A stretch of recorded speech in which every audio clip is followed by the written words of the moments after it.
दोस्तों नमस्कार। इस समय पूरे दुनिया के जो हालात हैं, वो आप सब देख रहे हैं। ईरान और इज़राइल के बीच के युद्ध ने एशिया से लेकर के और यूरोप तक के देशों के सामने कई तरह की मुश्किलें पैदा कर दी हैं। हॉर्मुज़ अंतरीप से जहाज ईरान के वजह से अगर गुजर रहे हैं तो ठीक है, और ईरान चाहता है तो नहीं गुजरेंगे। और उसकी सबसे बड़ी मार तो भारत पर पड़ रही है।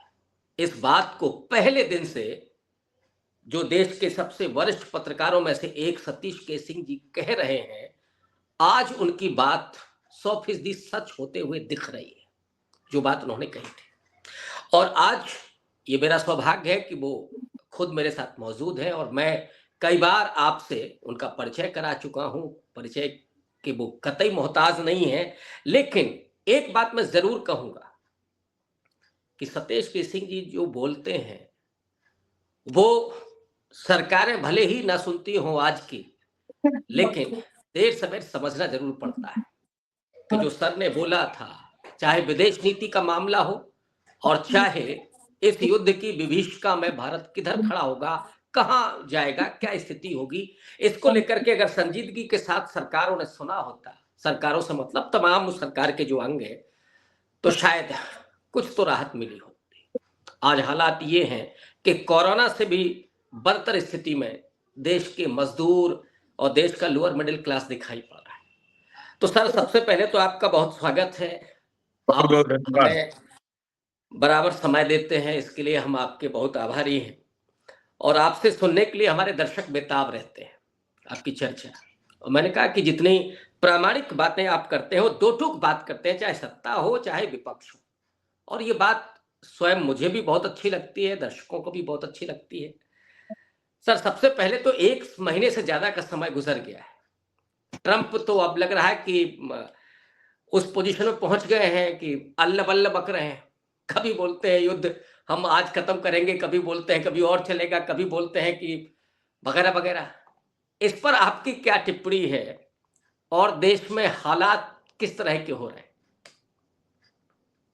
प्रोफेसर साहब बहुत बहुत धन्यवाद। सबसे बड़ी खबर तो आज की यही थी कि है भी अभी तक कि डोनाल्ड ट्रंप साहब आए, देश को देश से ज्यादा लगता है देश को संबोधित किया और दुनिया को संबोधित किया। ये मुख्य बात है। तो इसमें सवाल यही आ रहा था कि आया भी, आना भी चाहिए कि आखिरकार वो आए सामने क्यों? क्या जरूरत पड़ी उनको 34वें दिन संबोधन करने का?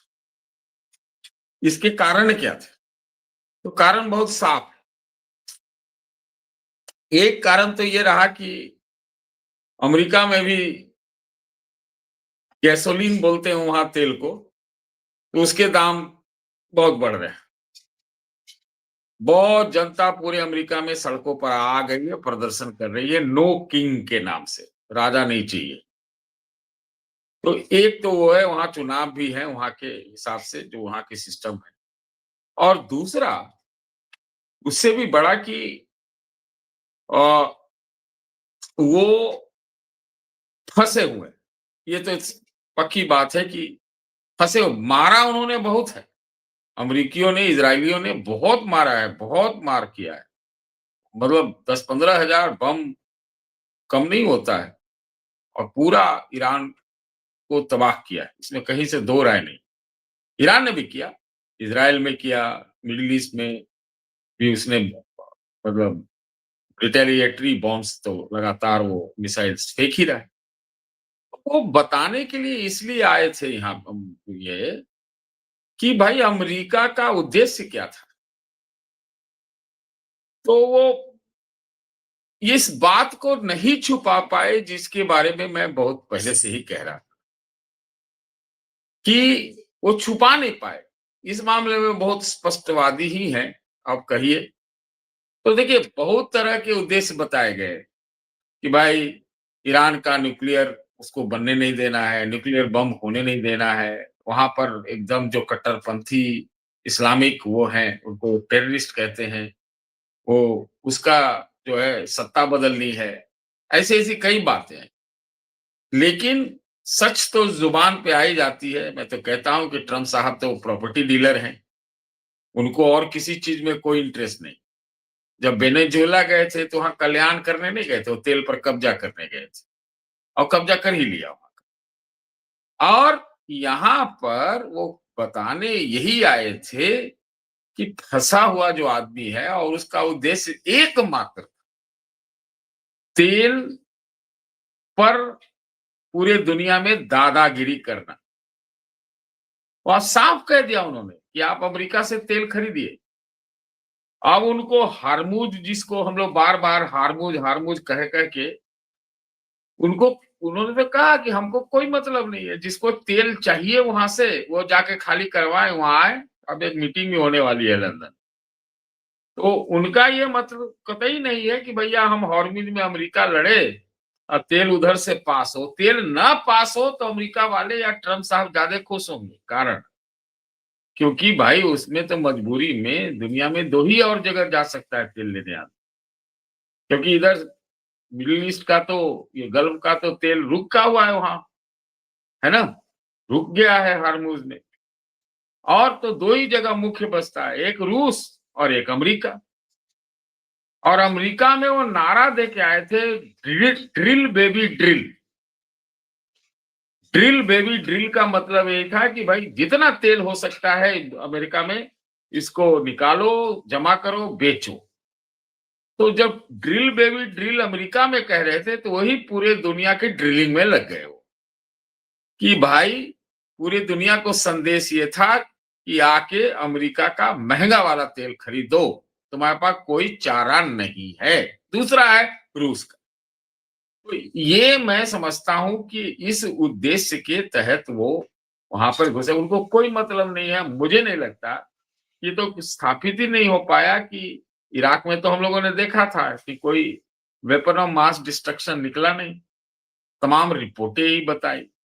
ये जो ईरान है उसके बारे में भी इतना बमबारी में तो भाई कुछ भी होगा भी तो सब उसका न्यूक्लियर जितना भी यूरेनियम है, या तो ये लेके उड़ गए होंगे या कुछ था ही नहीं, या कोई वेपन ही नहीं है, कोई हथियार ही नहीं।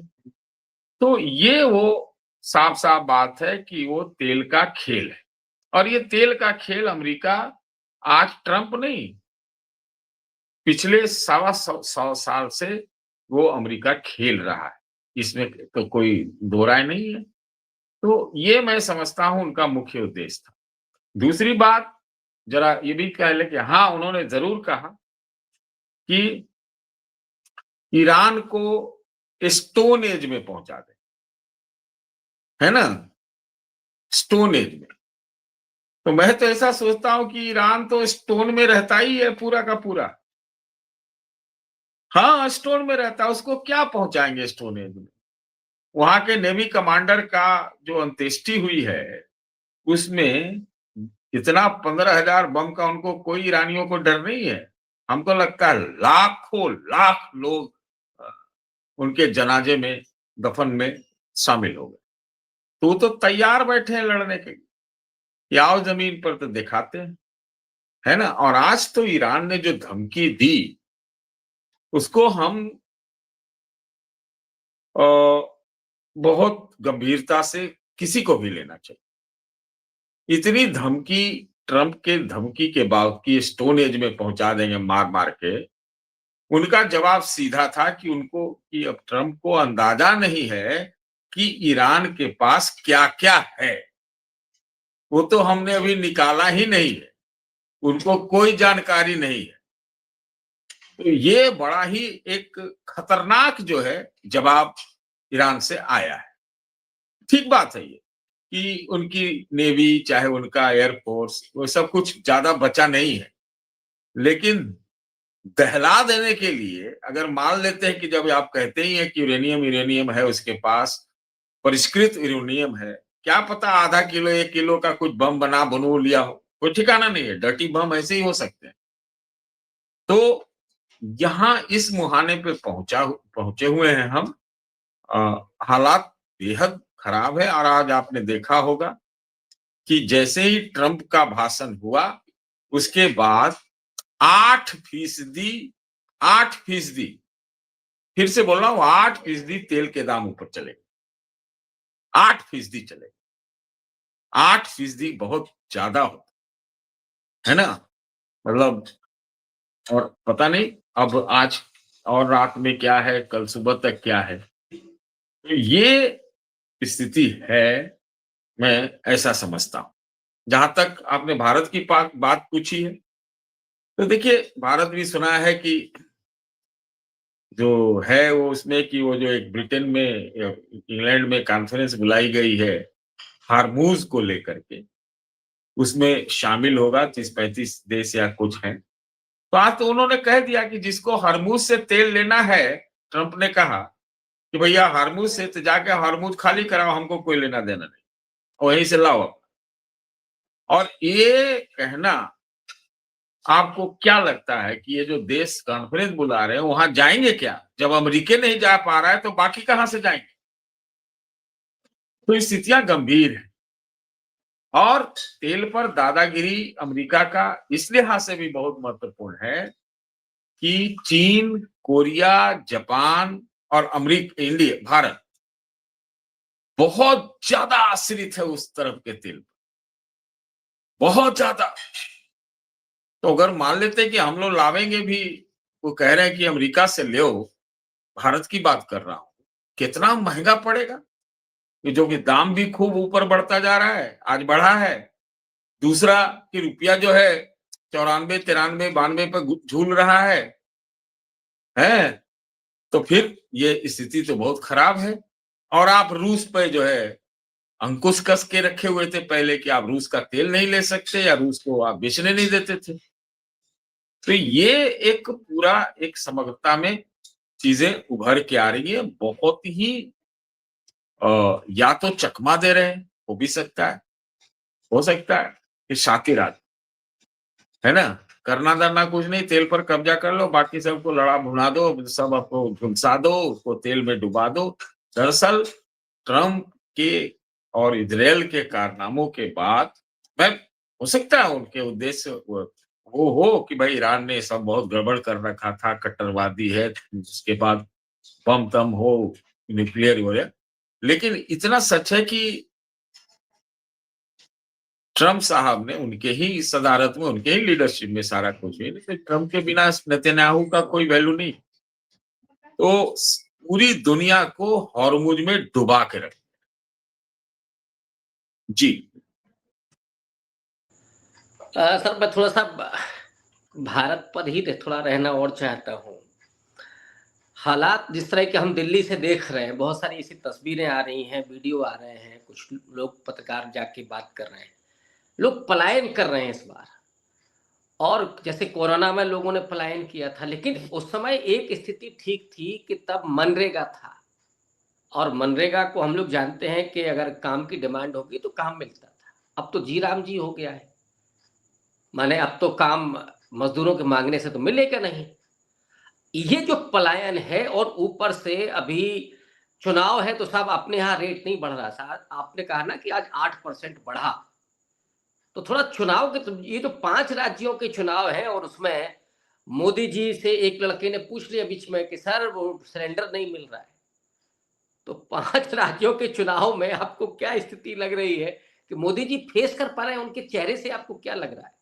बंगाल में, बिहार में, जो बंगाल में और असम में जो सोचा था, केरल में कि कांग्रेस केरल में नहीं आने पाए, या असम में हम चुनाव जीत लें, ये जो अभी की परिस्थितियां हैं वो कैसे मोदी जी के लिए चैलेंज बन रही हैं? देखिए रवि जी, मैं ऐसा मानता हूं कि ये पूरे देश के लिए बहुत बड़ी चुनौती है। और जिस ट्रंप का गुणगान यहाँ की सत्ता पक्ष से जुड़े लोग करते रहे, उससे मिला क्या भारत को? खाली जिल्लत मिली है, खाली हमें नुकसान हुआ है। और बेड़ियां लगाने से लेकर के, ट्रेड डील से लेकर के, और जो कुछ भी वो कर रहा है, वो भी दावा कर रहे हैं कि भाई पाकिस्तान से युद्ध रुकवा दिया, फलां ठिकां, पर कुछ भी उस आदमी से नहीं मिला। और ये पूरे देश में, पूरे देश के लिए ये बहुत बड़ी चुनौती। अच्छी बात है, मैं मानता हूं। मैं इसमें राजनीति से परे भी एक बात कहना चाहता हूं कि ये पहली बार मोदी सरकार ने 12 सालों में माना है, संसद में दोनों सदनों में माना है कि स्थिति गंभीर है, अप्रत्याशित है, ये शब्द का इस्तेमाल था। दूसरी बात जो आपने पलायन आदि की बात कही, देखिए, जब तेल गैस का संकट होगा, कीमतें बहुत ज्यादा बढ़े, ऐसा मैं नहीं मानता कि एकदम पूरी तरह से वो अव्यवस्थित हो गई है या पूरी बंद हो गई है, असर पड़ना शुरू हो गया। और उसमें खास तौर से जो निम्न वर्ग है, जो दिहाड़ी मजदूर है, जो फैक्ट्री वर्कर्स हैं, उनके लिए भारी दिक्कत, कि उनकी मजदूरी, उनकी कमाई बहुत कम होती है, उसी में वो खाते भी हैं, पीते भी हैं, रहते भी हैं। तो वो और फैक्ट्रियों का जो जो फैक्ट्रीज हैं, बहुत जगह की रिपोर्टें देखी हैं कि फैक्ट्रियों के ऑर्डर भी कम हो जाते हैं। जो खास तौर से जो एक्सपोर्ट वाले हैं, वो जाए तो कितने पैसे में जाएगा, कहाँ जाएगा, कौन लेगा? ये सारी जो दिक्कतें हैं, भारी दिक्कतें हैं, उसका प्रभाव तो पड़ रहा है। मैं नहीं कहूंगा कि, बिल्कुल नहीं कहूंगा कि ये कोई कोरोना जैसा पलायन है, वो है, लेकिन छोटे स्तर पर मैं भी देख रहा हूँ कि वो लोग, फैक्ट्री चल भी रही है तो मतलब वो अफोर्ड नहीं कर पा रहे, क्योंकि जो उनके तो नाम पता दर्ज यहाँ के रहते नहीं है, वो तो सिलेंडर पे किराए पे रह के खाना वाना बनाते हैं। अब सिलेंडर वो 90 रुपया से लेके सीधे 300 रुपया हो गया है, तो कैसे वो करें? ये तो एकदम बड़ी, मतलब ये दिक्कतें तो है। एक पक्ष उसका ही है, यो है। और आपने पूछा है चुनावों का, देखिए, चुनाव में जो गर्मी हम लोग भी रखते थे, वो शायद नहीं है, बिल्कुल नहीं है। जहां होगा चुनाव है, वहां शायद कुछ हो, लेकिन वहां भी बहुत होगा चुनाव की सरगर्मी, हमें नहीं लगता। लोग अभी जद्दोजहद कर रहे हैं, परेशानी में हैं, और जो चुनाव प्रचार की गर्मी रहती है, तमाम प्रयासों के बावजूद भी ऐसा कुछ दिख नहीं रहा। तो इसका असर क्या होगा चुनावों पे, मैं अभी कहने की स्थिति में नहीं हूं। हाँ, जहां दिक्कतें बढ़ेगी, जहां भी दिक्कतें बढ़ेगी, तो वो लगता है कि जो जो पार्टियां हैं सत्ता में, जो भी हो पार्टियां सत्ता में जहां भी हैं, तो अलग अलग जगह पे अलग ढंग से प्रभाव पड़ सकता है। उसी की बात हो रही होगी कि भाई यार देखो, यहाँ तो हिमांता की सरकार है, यहाँ ममता की सरकार है, वहां विजयन की सरकार है, और स्टालिन की सरकार है, वो नहीं दे पा रही है। लेकिन वो लोग ये कहेंगे कि सबके लिए बीजेपी जिम्मेदार है, केंद्र सरकार जिम्मेवार है। कुछ इस ढंग से चीजें चल रही हो, ऐसा मैं समझ। सर, राहुल गांधी लगातार इस बार नरेंद्र मोदी पर अटैक कर रहे हैं, और इस बार मुझे लगता है कि ज्यादा आक्रामक नजर आ रहे हैं। जैसे उन्होंने केरल में कहा कि नरेंद्र मोदी कहीं भी चले जाए, मैं छोड़ूंगा नहीं। जैसे पहले वो चुनाव आयुक्त के लिए कह रहे थे और प्रशासनिक अधिकारियों के लिए कह रहे थे, अब जिस अंदाज में वो नरेंद्र मोदी को घेर रहे हैं, और मोदी जी अभी इसका जवाब नहीं दे रहे हैं। आज भी उन्होंने जो भाषण दिया असम में, वो भी उसी भाषा में उन्होंने नरेंद्र मोदी पर हमला किया है। राहुल गांधी के इस एग्रेसिव रोल को आप किस तरह से देख रहे हैं सर? केवल चुनाव के मद्देनजर नहीं, पार्लियामेंट में भी उन्होंने जिस तरह से बोला, और अब जिस तरह का टोन उन्होंने पकड़ा है, ये किस बात का संकेत आपको लग रहा है? देखिए, इसमें इसमें गेस वर्क है। ये तो सच्चाई है सामने कि वो बहुत लगातार कई तरह के बार बार आरोप लगा रहे हैं और दावे भी कर रहे हैं। कभी सरेंडर वाली बात बोल देते हैं, कभी नतमस्तक वाली ट्रम्प के सामने बोल देते हैं, कभी कुछ। ये तो लगातार बोल ही रहे, बोलते हैं कॉम्प्रोमाइज है, ये सारी बातें बोल रहे हैं। अब उसकी ताकत उनको कहां से आ रही है, मैं नहीं कह सकता। ये मैं नहीं कह सकता। ये विपक्ष में ऐसे हमले वो कर रहे हैं, और लगातार ये बात सही है कि वो बहुत आक्रामक होते जा रहे हैं। अब इसकी ताकत कहां से आ रही है, ये ताकत शब्द पर मेरा जरा जोर है, कहाँ से आ रही है, क्या है उनके पास, नहीं है उनके पास, क्या उनको कैसे है, ये मैं नहीं नहीं कह पाऊंगा।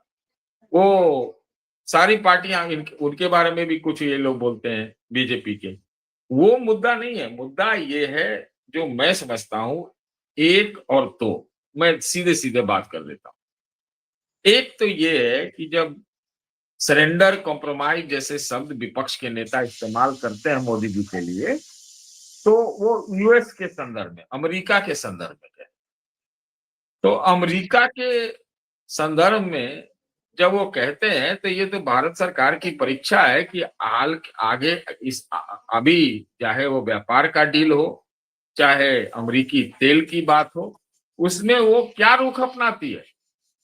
क्या हम, भारत की सरकार, रूस जो पहले का साझेदार रहा है, बहुत दोस्त रहा है भारत का, मदद भी किया है, एक प्रकार से तो रूस की मदद से हमने 1971 में पाकिस्तान को, सॉरी, अमेरिका को ही हरा दिया था। ये लोग, बहुत कम लोग बोलते हैं कि वहां तो कहते हैं बांग्लादेश बन गया, पाकिस्तान के दो टुकड़े हो गए, लेकिन उसमें अमेरिका को भारत ने हराया था। इसी ईरान के जरिए लड़ाकू विमान अमेरिका ने पाकिस्तान भिजवाई, आपको पता है। तो बात यह है कि वो अमेरिका के को लेकर अमेरिका के सामने भारत की व्यापार नीति या तेल नीति, और उसके समक्ष अगर हम रखें रूस वाला, जो तो उधर बीच में तो उसने मना कर दिया था, सैंक्शन लगा दिया था रशिया पर भी, आजकल उठाना पड़ा है, उठाया है, और भारत पे भी 55% का टैरिफ डाल दिया था। तो अब नए सूरत में जब युद्ध लादा गया है यहाँ ईरान पे, और उससे जो संकट खास तौर से भारत जैसे देश के लिए बहुत ज्यादा, तो वैसे स्थिति में भारत की सरकार, मोदी जी की सरकार, रूस से और अमेरिका के बीच में किसे चुनती है, किस कंडीशन में चुनती है, किन शर्तों पे चुनती है, ये बहुत बड़ी परीक्षा है। हम तो कहेंगे वो क्या होता है, अग्नि वाला परीक्षा ये है। तो ये एक उसका पक्ष है।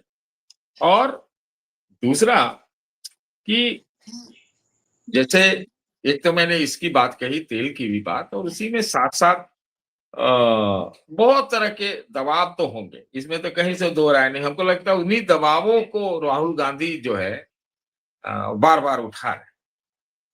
तो मोटे तौर पर तो मैंने सारी बातें कह दी। मेरी नजर इस बात पे जरूर है कि रूस के साथ भारत की नीति में, बार बार ये दोहरा देता हूं कि रूस के साथ जो मोदी जी की, भारत सरकार की रूस को लेकर पहले नीति थी, उसका राहुल गांधी ने उनको देशद्रोही और बाल बुद्धि और कुछ कुछ कहा जाता है, जो कि गलत है।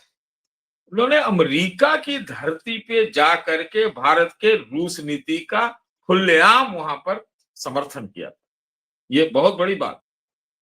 तो अभी देखना यही होगा कि आखिर ये लोग करते क्या है, अभी करने की स्थिति क्या है, ये हमारी बात है, ये हमको देखना। दूसरा, हमको साथ में व्यापार नीति को देखना होगा कि भाई जिस तरह के 18-0 का डील लाद रहा था, अब तो सुप्रीम कोर्ट की रूलिंग आ गई, तो सबसे बड़ा तो यही परीक्षा है कि भैया ये जो इस तरफा जो एक ट्रेड डील हमारे ऊपर लादा जा रहा था, तो बदली हुई परिस्थितियों में वो में कितना बदलाव, और बदलाव नहीं अगर होता है तो फिर तो इनका, राहुल गांधी का आरोप और आक्रामक होता जाएगा। तो ये मैं समझता और आज की इस चर्चा में आपने जिन प्रमुख बिंदुओं को रखा है, एक तो इस युद्ध ने पूरे दुनिया के सामने मुश्किलें खड़ी की हैं, और ट्रंप का जिस तरह का रवैया है कि अब हॉर्मुज में साहब अब आपको जहाज निकालने हैं तो आप जा करके लड़ो, एक बड़ी मुसीबत में फंसा दिया है। भारत का जो स्टैंड है इस समय, वो स्टैंड थोड़ा ढुलमुल रहा, और अब चुनाव के बीच में मोदी जी, उनका चेहरा भी दिख रहा है कि थोड़ा सा फंसे हुए महसूस कर रहे हैं वो उतना कॉन्फिडेंस नहीं दिखता है आज की तारीख में। लेकिन आज राहुल गांधी जिस तरह से हमले कर रहे हैं वो गौरतलब है, और आपने जिस ईमानदारी के साथ, सत्यनिष्ठा के साथ इस बात को रेखांकित किया और राहुल गांधी की इस मामले में तारीफ की कि अमेरिका की धरती पर भी जाकर के उस नीति को, रूस की जो भारत की नीति रही है उसकी प्रशंसा करना है एक बड़ा कदम। लेकिन आपकी निष्पक्षता को मैं हमेशा सैल्यूट करता हूं कि जब आप ये भी कहते हैं, और यही एक पत्रकार का असली धर्म है कि जो ताकत मिल रही है इस ताकत के असली मायने क्या है, और अगर ये चीजें रहती हैं तो राहुल गांधी की बात और ज्यादा पुख्ता साबित हो गई। सर बहुत शुक्रिया इस बेहतरीन चर्चा के लिए, बहुत आभार आपका, और मजा आता है हमेशा, और जिस सरल भाषा में आप समझाते हैं वो ज्यादा हमारे दर्शकों के लिए काम की चीज होती है। तो सर फिर से आपका धन्यवाद, आभार। धन्यवाद। Thank you sir, thank you, नमस्कार।